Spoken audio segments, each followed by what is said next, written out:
વાલો આવે મજા કરતો હાથીઓજી, હાથીઓજી. આજની ઘડી તે રડી જામણી, હારે ધન્ય આજની ઘડી તે રડી જામણી.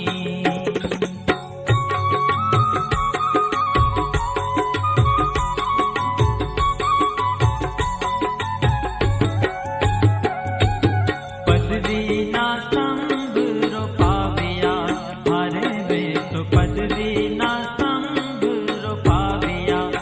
હેજી મારા બાલાજીના મંડપ રચાવ્યાજી, રચાવ્યાજી. આજની ઘડી તે રડી જામણી, હારે ધન્ય આજની ઘડી તે રડી જામણી.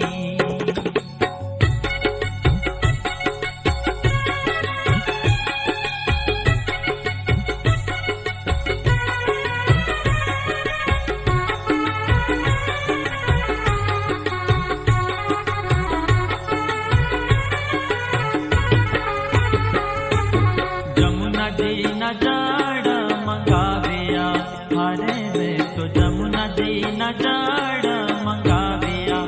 હેજી મારા બાલાજીના ચરણ પખાડિયાજી, પખાડિયાજી.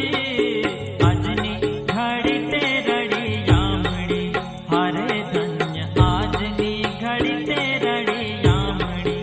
હેજી મારા બાલાજી પધાર્યાની વધામણીજી, વધામણીજી. આજની ઘડી તે રડી જામણી, હારે ધન્ય આજની ઘડી તે રડી જામણી.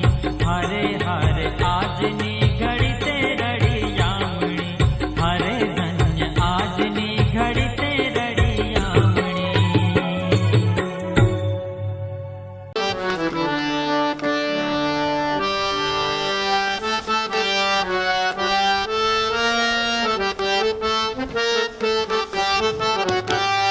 वल्लभ विठ्ठल गिरधारी, यमुना जी की बलिहारी. वल्लभ विठ्ठल गिरधारी, यमुना जी की बलिहारी. श्री वल्लभ विठ्ठल गिरधारी, यमुना जी की बलिहारी. वल्लभ विठ्ठल गिरधारी, श्री यमुना जी की बलिहारी. वल्लभ विठ्ठल अमृत ले अपनो जन्म सफल कर दे. कुंड कुंड चरणामृत ले अपनो जन्म सफल कर ले. कुंड कुंड चरणामृत ले अपनो जन्म सफल कर ले. वल्लभ विठ्ठल गिरधारी, यमुना जी की बलिहारी. श्री वल्लभ विठ्ठल गिरधारी, यमुना जी की बलिहारी. वल्लभ विठ्ठल गिरधारी, यमुना जी की बलिहारी.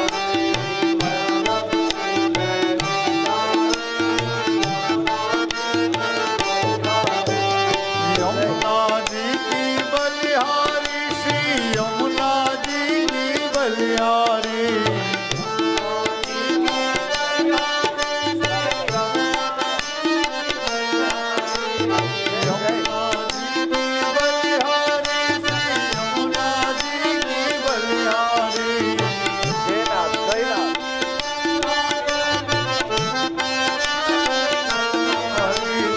वल्लभ विठ्ठल गिरधारी, यमुना जी की बलिहारी.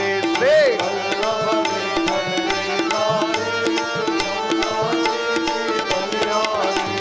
वल्लभ विठ्ठल गिरधारी, यमुना जी की बलिहारी. श्री वल्लभ विठ्ठल गिरधारी, यमुना जी की बलिहारी. श्री वल्लभ विठ्ठल गिरधारी, यमुना जी की बलिहारी. श्री वल्लभ विठ्ठल गिरधारी, यमुना जी की बलिहारी. परम पूज्य श्री 100 108 શ્રી જય વલ્લભલાલજી આપણે ત્યાં પધાર્યા છે. ધનભાગ ધનઘડી આપના આગમન આપના પગલાં. અમારે ત્યાં સાક્ષાત ઠાકોરજી પધાર્યા, પ્રભુ પધાર્યા. સ્વાગતમ. ખૂબ ખૂબ અંતઃથી વ્યાસપીઠથી સહૃદય આપનું ખૂબ સ્વાગત છે. હવે આપણે એમના આશીર્વચનનો લાભ લેશું. પેલા જે યજમાન પરિવાર જે રીતે વ્યવસ્થા કરી હોય છે. જય શ્રી કૃષ્ણ.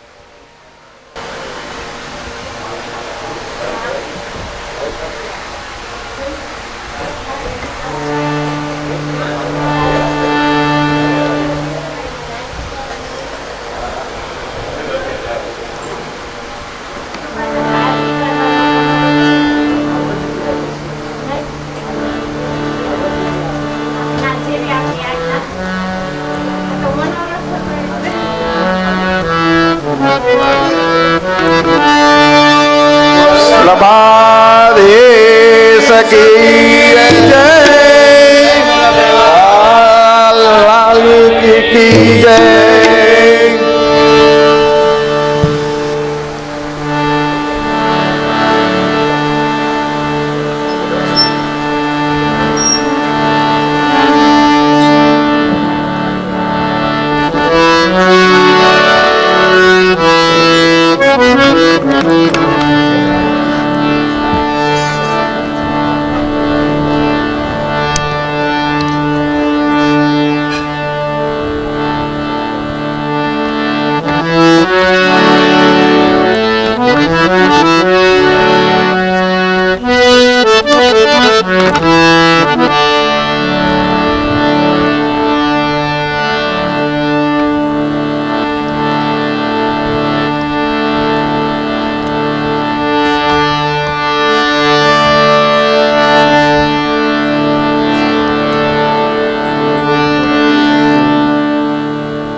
ખૂબ જ આનંદનો વિષય છે.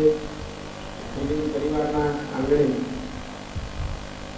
શ્રીમદ ભાગવતનું પારાયણ થઈ રહ્યું છે.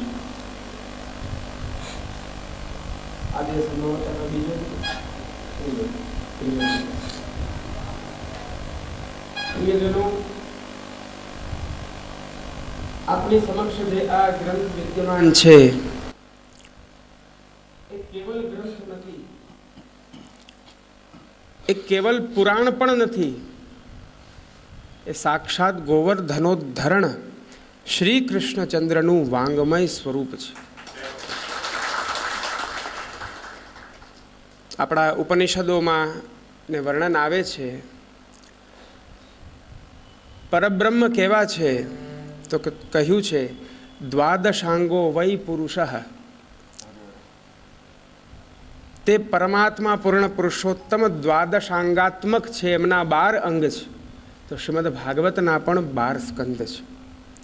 એક એક સ્કંદ એ ભગવાનનું એક એક અંગ છે.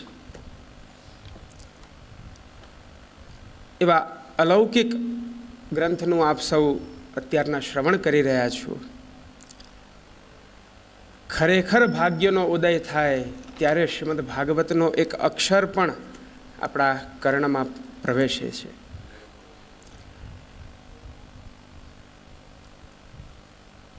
મુક્તિ તો બહુ ગૌણ બતાવી છે શ્રીમદ ભાગવતની અંદર, બહુ ગૌણ બતાવી છે. કદાચ મહાત્મ્યમાં પણ આપે સવે શ્રવણ કર્યું હશે, મુક્તિ કરતલે સ્થિતા. શ્રીમદ ભાગવતના એ પારાયણના સંકલ્પ માત્રથી જે તમારા પિતૃગણ છે એમના મુક્તિના દ્વાર ખુલી જાય છે, સંકલ્પ માત્રથી.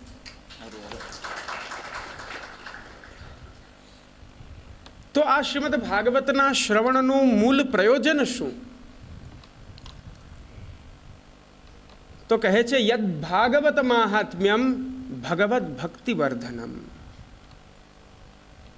શ્રીમદ ભાગવતના શ્રવણનું મૂળ ફલ જો કંઈ હોય તો એ છે ભગવાનમાં આપણો અનુરાગ. જડ જીવમાં પણ અનુરાગનો સંચાર કરનારો આ ગ્રંથ છે.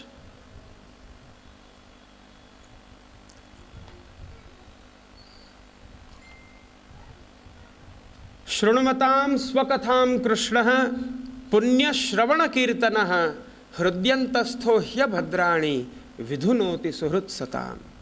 પ્રથમ સ્કંદમાં વર્ણન આવે છે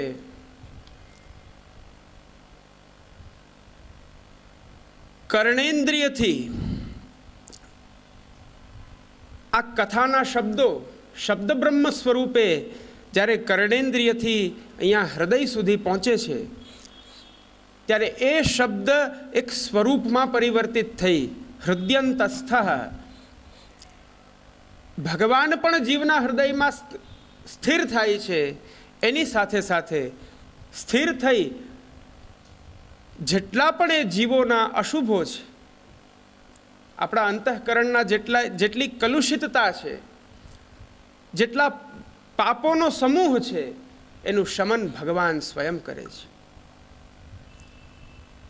દ્વિતીય સ્કંદમાં વર્ણન આપને આવ્યું હશે ધૌતાત્મા પુરુષ કૃષ્ણમ પાદમૂલમ ન મુંચતી.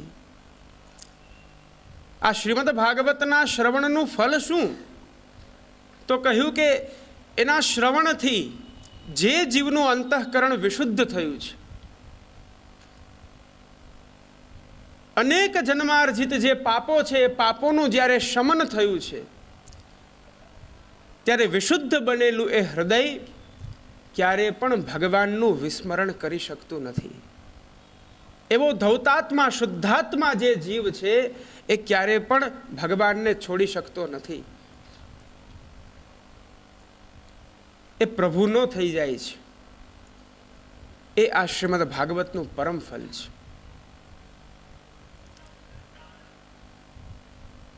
યસ્યામ વૈ શ્રૂયમાણાયામ કૃષ્ણે પરમ પુરુષે ભક્તિરુત્પદ્યતે પુંસઃ શોક મોહ ભયાપહા. આ સાત્વત સંહિતા એટલી અદ્ભુત છે જેના શ્રવણ માત્રથી જીવના અંતઃકરણમાં સર્વતો દુર્લભા એવી ભગવાનની પ્રેમાત્મિકા ભક્તિ પ્રકટ થાય છે, જે દેવોને પણ દુર્લભ છે.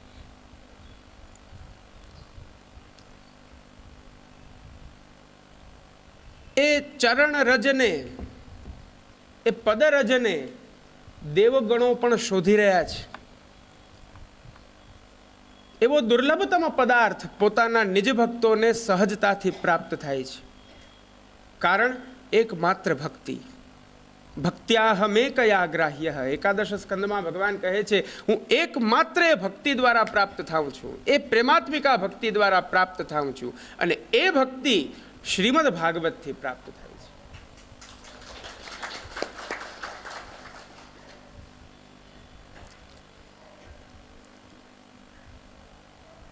અન્યત્ર વિવિધ પ્રકારના સાધનો કરવા પડે છે.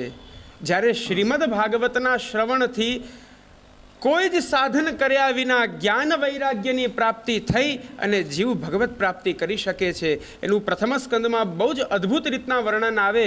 વાસુદેવે ભગવતી ભક્તિયોગ પ્રયોજિત જનયત્યાશુ વૈરાગ્યમ જ્ઞાનમ ચ યદ હૈતુકમ. એકમાત્ર ભગવાનમાં જ્યારે આપણી અનન્ય પ્રેમાત્મિકા ભક્તિ સુસ્થિર થાય છે ત્યારે ભગવત કૃપા દ્વારા જ એને વૈરાગ્યની પ્રાપ્તિ થાય છે. ભગવત કૃપા દ્વારા જ એને અહૈતુક જ્ઞાનની પ્રાપ્તિ થાય છે. એ આ શ્રીમદ ભાગવતના શ્રવણનું મૂળ ફલ છે. શ્રી મહાપ્રભુજીએ શ્રીમદ ભાગવતની અંતર્ગત જે શ્રોતા વક્તાઓના જે પ્રકારો છે એની અંતર્ગત ઉત્તમ શ્રોતા અને ઉત્તમ વક્તા કોને કહી શકાય, તો એના માટે કહ્યું કે જેનામાં દૃઢ વૈરાગ્ય હોય.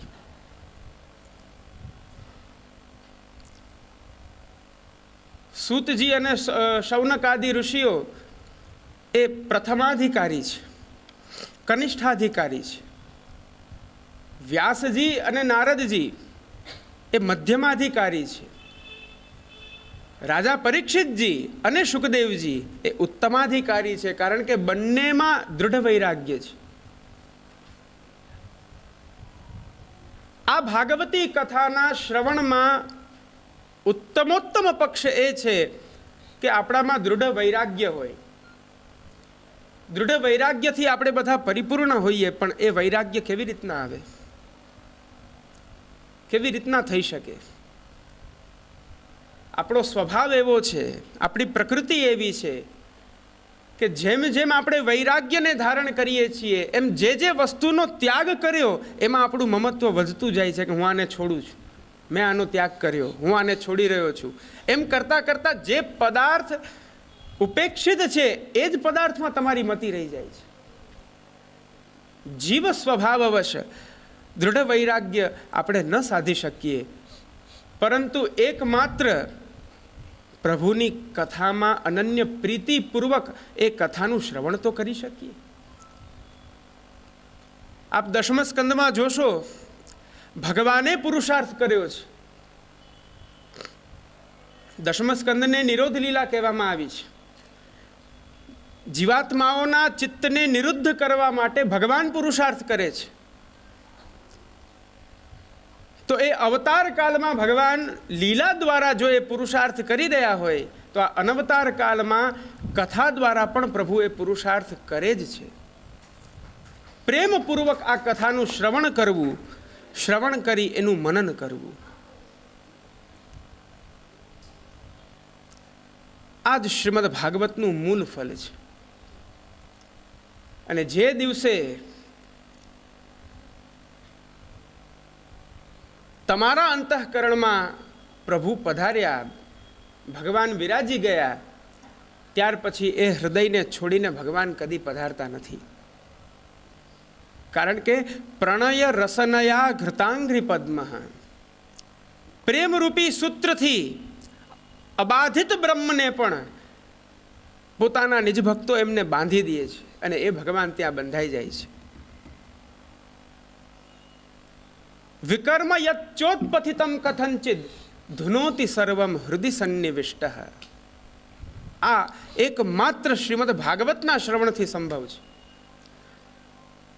શ્રીમદ ભાગવતના શ્રવણ કરતા કરતા જે જીવાત્માના હૃદયમાં પ્રેમનો ઉદય થયો છે, એ પ્રેમ લક્ષણા ભક્તિ દ્વારા જ્યારે એ જીવ ભગવાનના યુગલ પાદારવિંદનું ભજન કરે છે, એમનું સેવન કરે છે, ત્યાર પછી ભગવાન એના અંતઃકરણમાં પધારે તો જે સ્થાનમાં ભગવાનનો પ્રવેશ થાય છે ત્યાં કહેવાય છે કે કોઈ પણ પ્રકારનો વિકલ્પ અર્થાત કે પાપ વગેરે રહેતા નથી. પણ એ અંતઃકરણની બહારનું જે આવરણ છે એ તો જીવનું આવરણ છે, જેને શાસ્ત્રમાં દોષથી ભરેલો બતાવ્યો છે, જે અનંત દોષોથી ભરેલો છે. કદાચ કોઈ એવા દોષ કરે અને પાપ કર્મ કદાચ એને લાગુ પડે તો શ્રીમદ ભાગવત એવી ખાતરી આપે છે, વિકર્મ યચ્ચોત્પતિતમ કથંચિદ, જો કદાચ એનાથી કોઈ એવા પાપ કર્મ થાય અને એનું અશુભ જો એના અંતઃકરણમાં પ્રવેશે તો ચિંતા ન કરવી, કારણ કે અંદર પ્રભુ બિરાજે છે. ત્યાં બિરાજતા બિરાજતા ભગવાન એને પ્રવેશવા જ નથી દેતા, એને પ્રવેશવા જ નથી દેતા. ધુનોતિ સર્વમ હૃદય સન્નિવિષ્ટ, ભગવાન જ એને સ્વચ્છ કરતા રહે છે.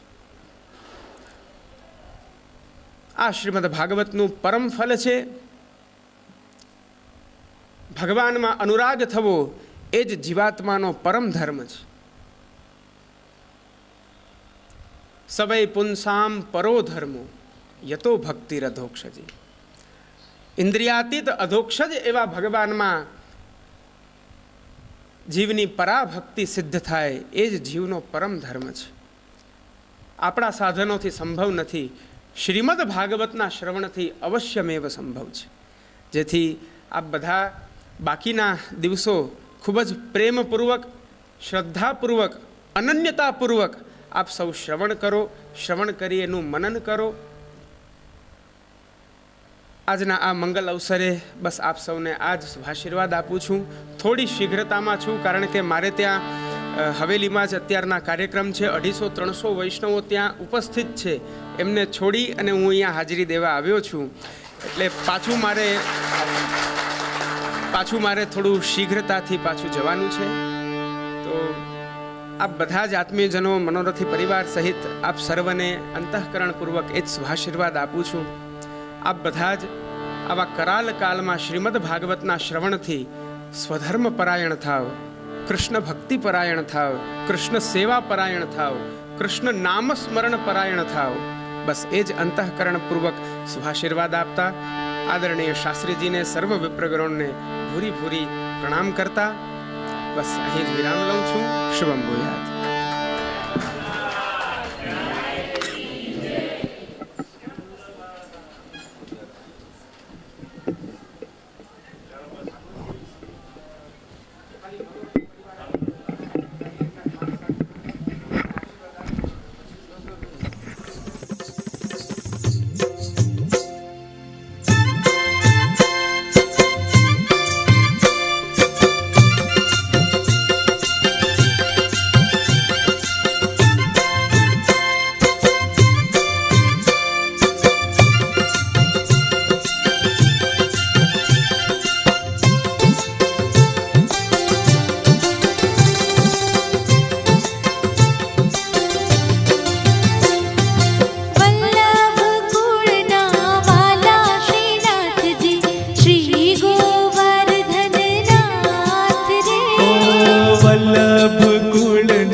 ગોવર્ધનનાથ રે વલ્લભ કુળના વાલા શ્રીનાથજી શ્રી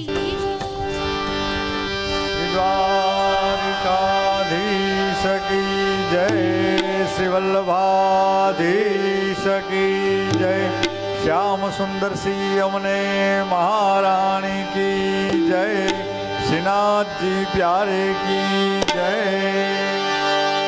શ્રી વલ્લભ વિઠ્ઠલ ગિરધારી યમુનાજી કી બલિહારી, શ્રી વલ્લભ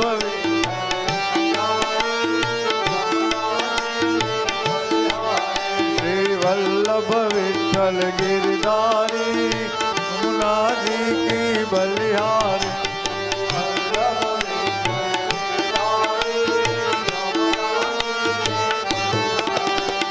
यमुनाजी की बलिहारी, श्री यमुनाजी की बलिहारी,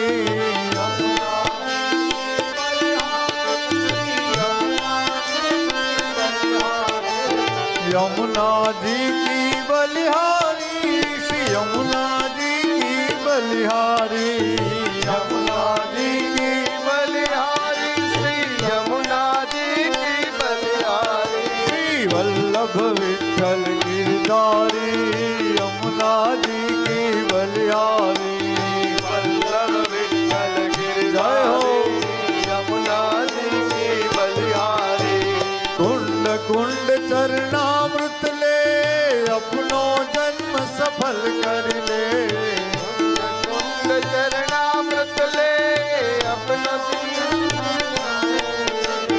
कुंड कुंड चरणामृत ले अपनो जन्म सफल कर ले,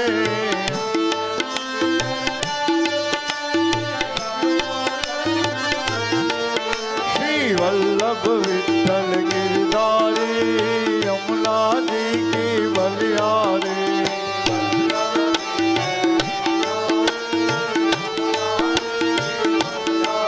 श्री वल्लभ विठ्ठल गिरधारी यमुना जी की बलिहारी,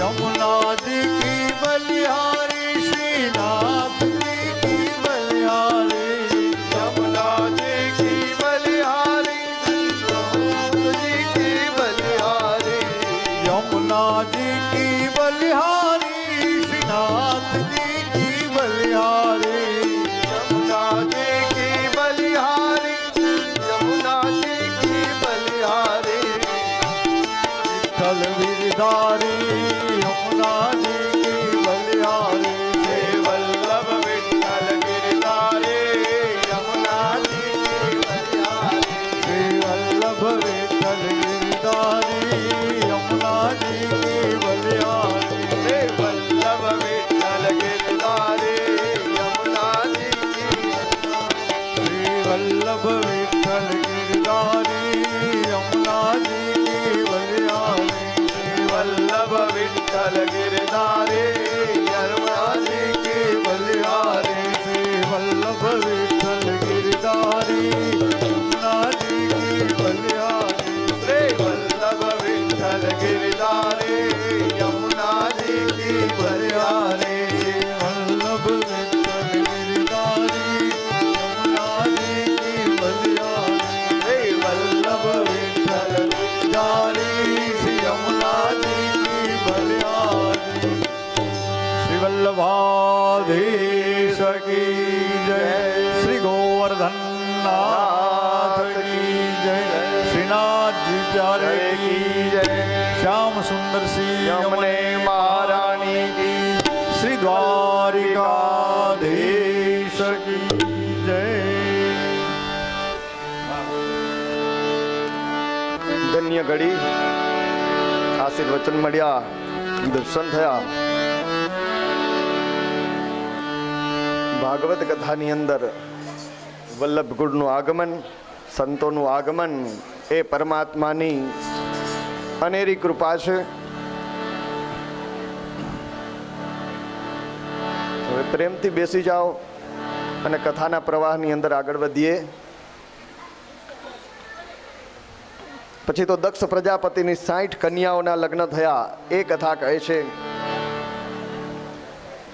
13 કશ્યપને આપી, 27 ચંદ્રમાને આપી જે નક્ષત્રના રૂપમાં છે, 10 ધર્મને આપી, 4 તાર્ક્ષને આપી, 2 અંગીરાને, 2 કૃષાશ્વને અને 2 ભૂતને કન્યા અર્પણ કરી. એમાં 13 કન્યા જે કશ્યપને આપવામાં આવી એમાંથી એક છે અદિતિ, એક છે દિતિ. અદિતિ એ દેવોની માતા ને દિતિ એ દૈત્યોની માતા. દેવો અને દૈત્યોની વચ્ચે હંમેશા સંઘર્ષ ચાલે છે. એકવાર દેવરાજ ઇન્દ્ર સ્વર્ગની સભામાં બેઠા છે. એ જ સમયે દેવગુરુ બૃહસ્પતિ આવ્યા. સંપત્તિ ને સતાના મદમાં છકેલા ઇન્દ્રએ ઊભા થઈને ગુરુની વંદના ન કરી. બૃહસ્પતિ સમજી ગયા કે આને અભિમાન આવ્યું છે. બૃહસ્પતિ એમને છોડી અને ચાલ્યા ગયા. ઇન્દ્રને એની ભૂલનું ભાન થયું. બૃહસ્પતિના આશ્રમે ગયા મનાવવા માટે. બૃહસ્પતિજી અંદર ગયા, એમની પત્નીને કહ્યું કે તમે કહેજો કે હું અહીંયા નથી, ઘરમાં નથી, આશ્રમમાં નથી. ઇન્દ્રએ આવીને પૂછ્યું ત્યારે બુદ્ધિપૂર્વકનો ઉત્તર આપ્યો કે હમણાં તો અહીં હતા પણ અત્યારે ક્યાં છે ખબર નથી. અને દૈત્ય ગુરુ શુક્રાચાર્યને ખબર પડી કે દેવોના ગુરુ બૃહસ્પતિ એને છોડીને ચાલ્યા ગયા છે. એટલે દૈત્યોને કીધું હવે આક્રમણ કરો, ગુરુ વગરના છે, તમે એને જીતી શકશો. દૈત્યોએ આક્રમણ કર્યું અને સ્વર્ગની ગાદી લઈ લીધી.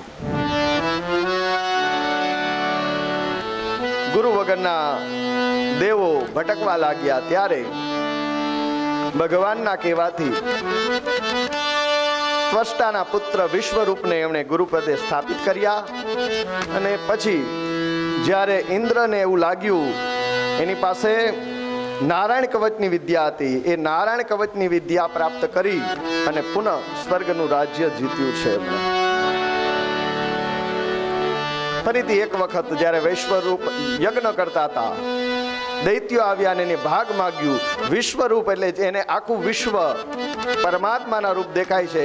એને દૈત્યો અને દેવોમાં કંઈ ભેદ નથી. એટલે એને યજ્ઞ ભાગ આપ્યો.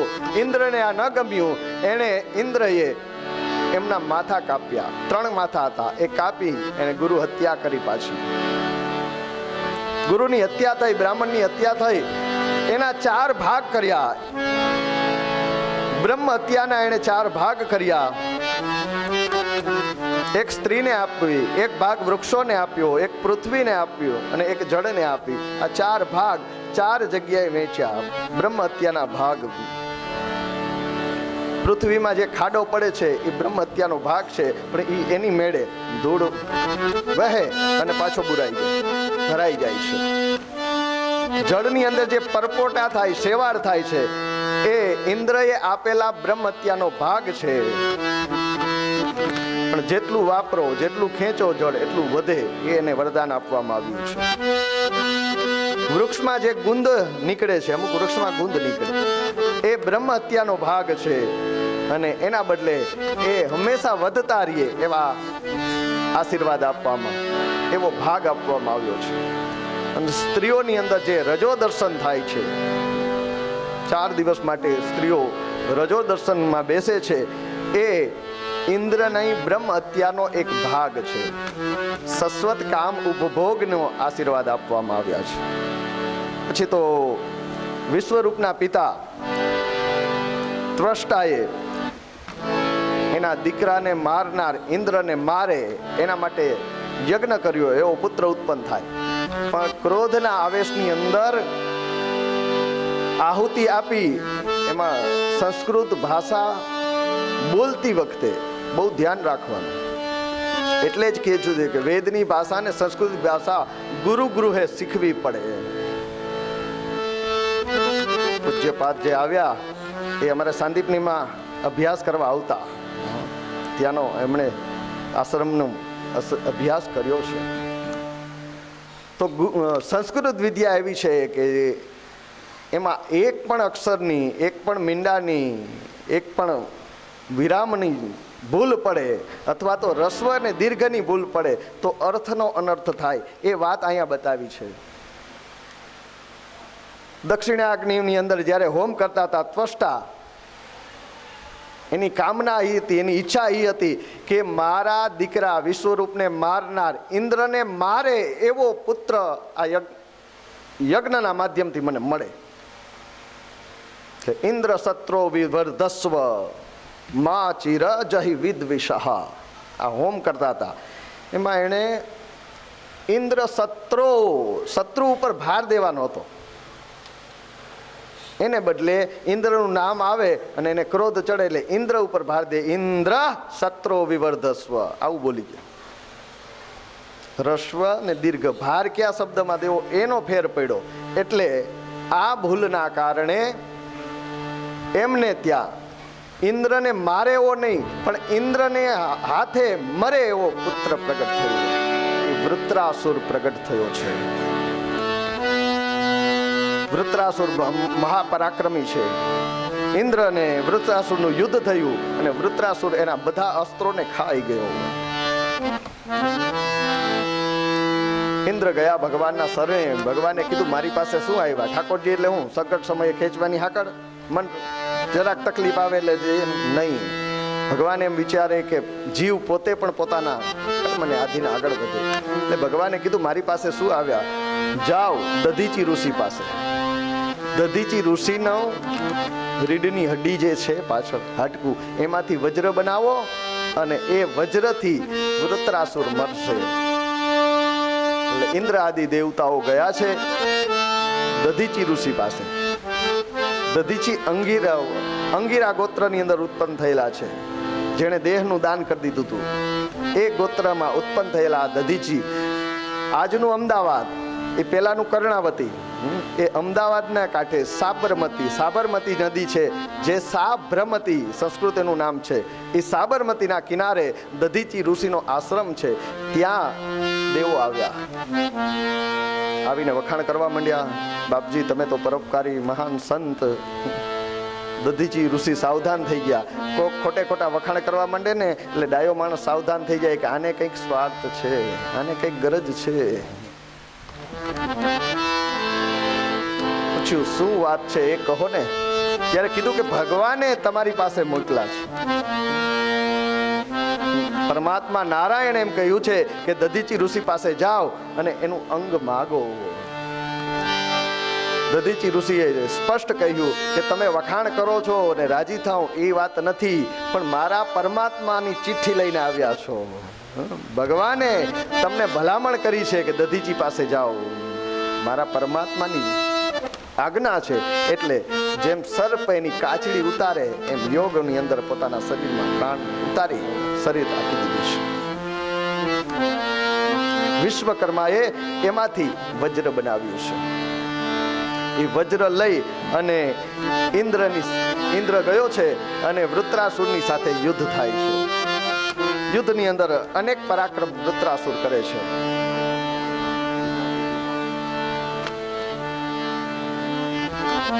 વૃત્રાસુરે એક પરાક્રમ કર્યું, એક ગદા મારીને તો ઐરાવત હાથી સાથે ઇન્દ્ર 7 ધનુષ પાછળ હટી ગયો. 4 હાથનું એક ધનુષ થાય એટલે 28 હાથ પાછળ ફેંકી દીધો. એવી ગદાનો પ્રહાર થયો ઐરાવત ઉપર. ઇન્દ્રએ ઐરાવત હાથીની ઉપર અમૃત જડતો હાથ, એની પીડા દૂર થઈ. બીજો એક પ્રહાર કર્યો ને ઇન્દ્રના હાથમાંથી વજ્ર નીચે પડી ગયું. ઇન્દ્રને એમ થયું કે પૂરું ગયો હવે. વૃત્રાસુરે કીધું કે ઇન્દ્ર ડર નહીં, હું નિશસ્ત્ર દુશ્મન ઉપર ઘા નથી કરતો, ઉપાડ તારું વજ્ર.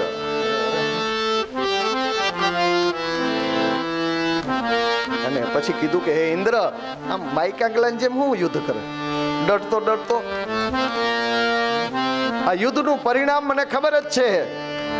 તારા હાથમાં જે વજ્ર છે એ દધીચી ઋષિના અસ્થિમાંથી બનાવવામાં આવેલું વજ્ર છે અને એ વજ્રની અંદર મારું મોત છે, એ વજ્રથી મારું મૃત્યુ છે. ડરવાનું હોય તો મારે ડરવું, તું શું ડરે છે? સુરવીરતાથી યુદ્ધ કર, આવ. અને એ યુદ્ધના મેદાનની અંદર 4 શ્લોકની અંદર વૃત્રાસુરે સરસ મજાની સ્તુતિ કરી છે અને આપણા વૈષ્ણવો માટે એ શ્રેષ્ઠ છે. વૈષ્ણવના ચારેય પુરુષાર્થ ધર્મ, અર્થ, કામ અને મોક્ષ કેવા હોવા જોઈએ એ આ વૃત્રાસુર સ્તુતિમાં બતાવવામાં આવ્યા છે. રાગ દરબારી તવ પાદેકમૂલમ દાસાનુદાસો ભવિતાસ્મિ ભૂય મન સ્મરેતા સુપતેર ગુણાસ્તે ગૃણીતવા કર્મ કરો. સ્વાભાવિક છે તમે સંસ્કૃતના કદાચ જાણકાર ન હોય તો કોઈ રચયિતાએ, કોઈ કવિએ આનું ગુજરાતીમાં ટ્રાન્સલેશન કર્યું, ગુજરાતીમાં ભાષાંતર કર્યું છે કે આ શ્લોક કેવા શું માગે છે એ ધ્યાનથી સાંભળો, સમજમાં આવે. પ્રભુ હું ચાહું તુજ પાદ સેવા અને થવા મુક્ત ઉપાધિઓથી. તારા ગુણોમાં મમ ચિત્ત રાજે વાણી ભજે ગાય શરીર નાચે. વૈષ્ણવનો ધર્મ કેવો હોય એનું વર્ણન. દાસાનું દાસ,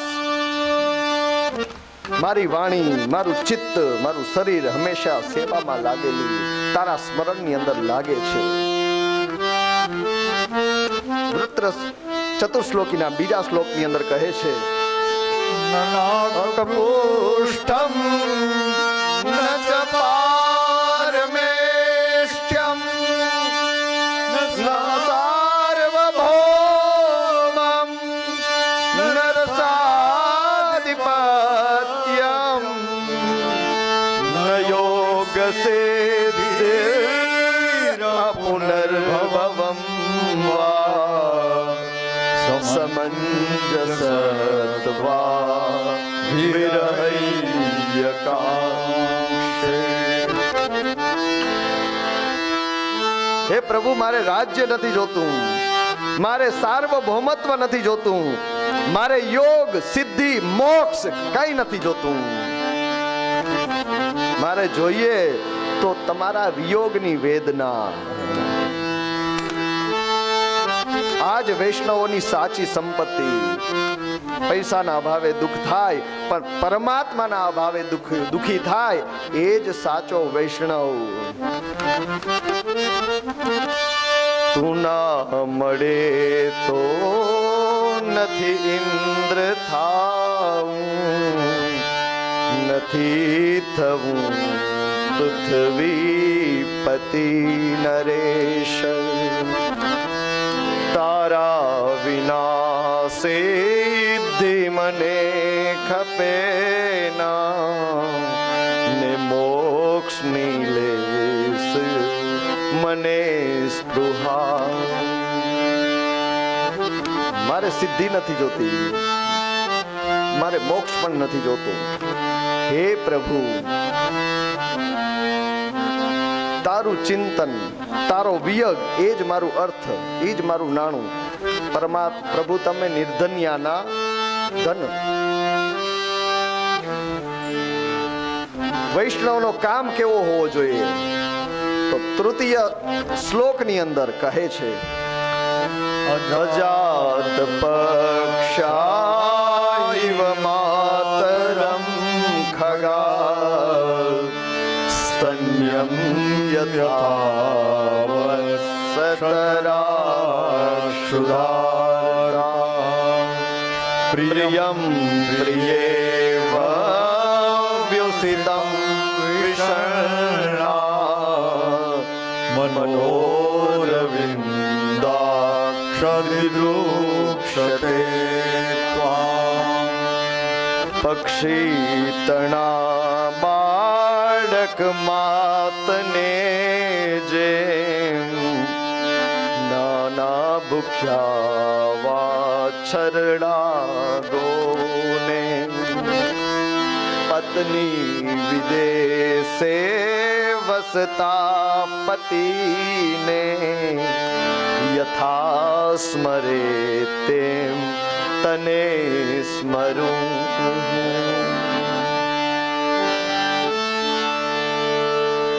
કઈ રીતે તને યાદ કરું? વૈષ્ણવ કહે છે, હે ઠાકોરજી, તમને કઈ રીતે યાદ કરું?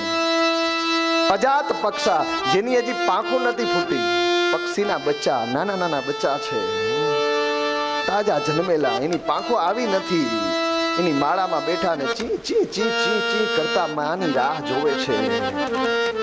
એ જે રીતે એની માની વાટ જોવી, એની માં ગઈ છે દાણો ચણવા, અહીંયા માળાની અંદર નાનકડું બચ્ચું ચી ચી મોઢી નાની એવી ચાંચ ખોલી અને એની માની વાટ જોવે છે. એ રીતે હે પ્રભુ, હું તારી રાહ જોઉં. ધણમાં ગયેલી ગાય સવારની ગઈ છે, સાંજ ઢળી છે, સંધ્યા વેલા થઈ છે, હમણાં માં આવશે, હમણાં માં આવશે. નાનકડું વાછરડું જેમ ભાંભરડા નાખે એને માને મળવા માટે, એ રીતે હે પ્રભુ, હું તારો ઇંતજાર કરું. વિદેશ ગયેલો પતિ, કમાવા માટે વિદેશ, પરણીને તરત વિદેશ ગયેલો પતિ, એની પત્ની ક્ષણે ક્ષણે એમના પ્રિયતમનું ચિંતન કરે, એને યાદ કરે, એને પામવાની કામના કરે. એવી કામના, એવી તમન્ના, એવી લાલસા મારા મનની અંદર રહે. પેલાના સમયની વાતો, પેલાના સમયમાં વાણમાં જાતા, કાગળ મોકલો ને, એ મહિને દીએ પહોંચે ને બીજે મહિને પાછો આવે. સમાચાર મહિને દીવે મળતા. આપની જેમ વિડીયો કોલિંગમાં સામે નહીં, દરરોજ મળી લે એવું નહીં.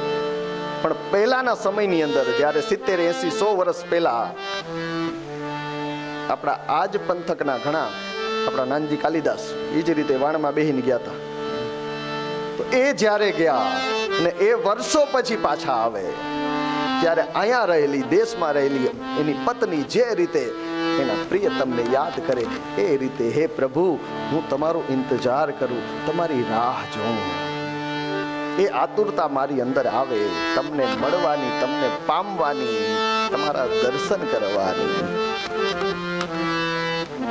ચોથા શ્લોકમાં કહે છે, મમોત્તમં શ્લોક જને સુસખ્યમ સંસાર ચક્રે ભ્રમત સ્વકર્મભિ ત્વન્મય